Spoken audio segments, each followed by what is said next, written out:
Did you know that there's a second hidden Disneyland beneath the real one?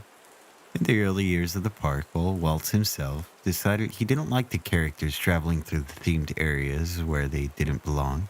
He said it broke immersion, so he had an entire complex built beneath the Magic Kingdom. It mirrored every street, every ride, and every land above it. The arrangement was designed to enable masked men to sneak around so well that your children would never notice, leaving you happy to foot the bill. Disney works very hard to keep it secret. Here's another fun fact. Every cast member has to be on stage whenever they're in potential sights of the park guests, even the janitors. That's where I come in. For the past 20 years, I've been cleaning up every type of mess that the park visitors have the ability to make. If you come off the teacups and paint the ground with the clam chowder you just ate at Royale Street Veranda, I'll be there. It's my job to whisk away the spunk with the precision of a diligent surgeon. It's a lot easier than you think, given the fact that we've been watching you from the very moment your tumbly got the rumblies. There are cameras on you from the moment you're shepherded into a parking spot in the morning until the tram drops you off after the fireworks at night. Things are fine if you know your place. I learned that pretty quickly. The first lesson sticks out in my mind. I'd been on the job for 1 year, 7 months, and 13 days when a distraught-looking couple came to me and asked me where they should go to inquire about a missing child.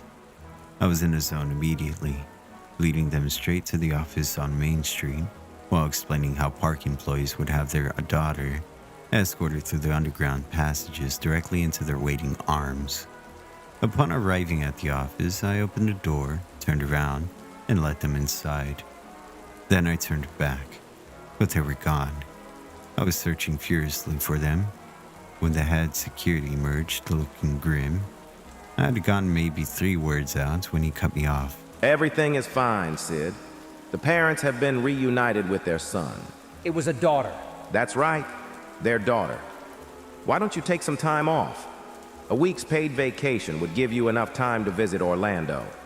Did you know that park associates are entitled to complimentary park tickets and travel reimbursements? But what about the... It could be much longer than a week, Sid. He grumbled with the notes of very grave finality. I took the plane tickets, but went to the beach instead.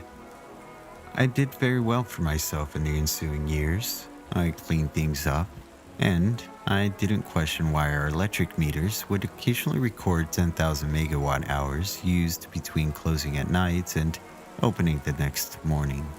There was no reason to ask why a dozen staff members frequently spent the night ferociously cooking food that none of the night staff ever ate. I never inquired about why there was a yellow door in the passageway under Adventureland, or why I got vertigo every time I drove by it. And no one ever questioned the firm policy of distraught families that had been separated. Get them out of sight. It breaks immersion. That reason was always good enough for me. But the strangest thing ever to happen was just a couple of weeks ago. I was in the underground Disneyland, spending my break by trying to forget about the poopy accident I had to fix in the Alice in Wonderland ride. A costumed Mickey Mouse came into the lounge, looked at me, then sat on the opposite couch with his legs crossed. I smiled and nodded, and tried to zone out, but it's hard to do when a cartoon mouse is staring right at you. And why was he still a mouse? The first thing I do upon stepping off stage is to drop my smile, let out a fart, and ease into relaxation mode. Why wouldn't someone take the first opportunity to take off a ridiculous mouse head? I stared back. He didn't move. It wasn't pleasant. I wondered if he was stuck in that damned thing, and obsessively started looking for seams in the costume, but I couldn't find any. My blood dropped a few degrees while my stomach turned over like a bleached whale as I realized there were no openings in the costume. I mean, what the hell? Was this guy sewed directly into the outfit? Was the illusion that good?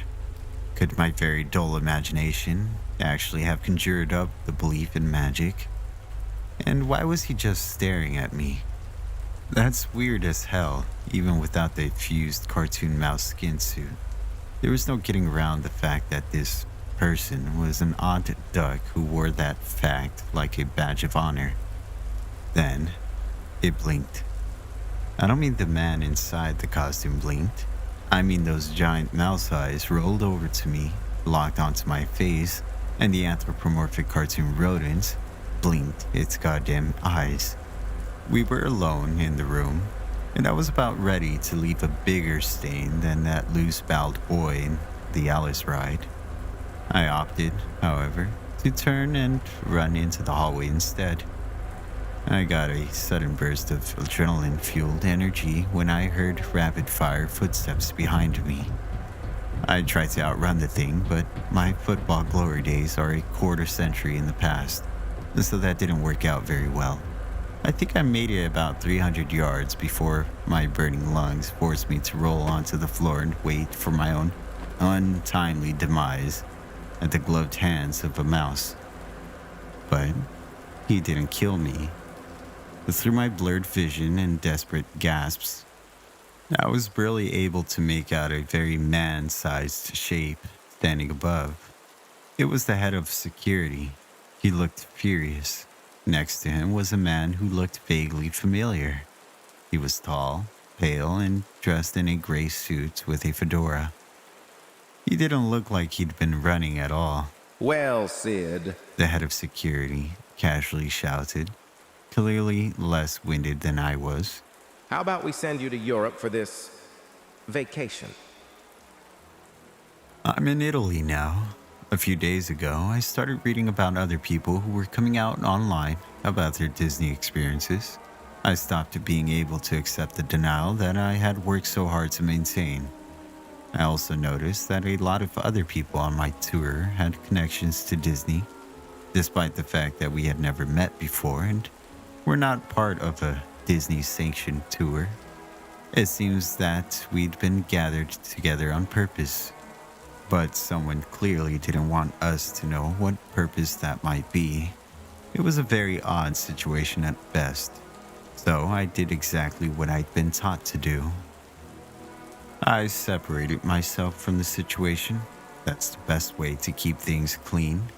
I didn't show up for the day trip to Genova, and in doing so, I was able to stay away from the bridge that collapsed a few days back that killed everyone else in my tour group. I'm the only one left to tell my story, and that story will end with me making it very, very clear. I won't be going back home. I think I'll be much safer living under the radar in Europe. Disneyland is hiding something big, and their greatest strength is making you believe that the magic isn't real.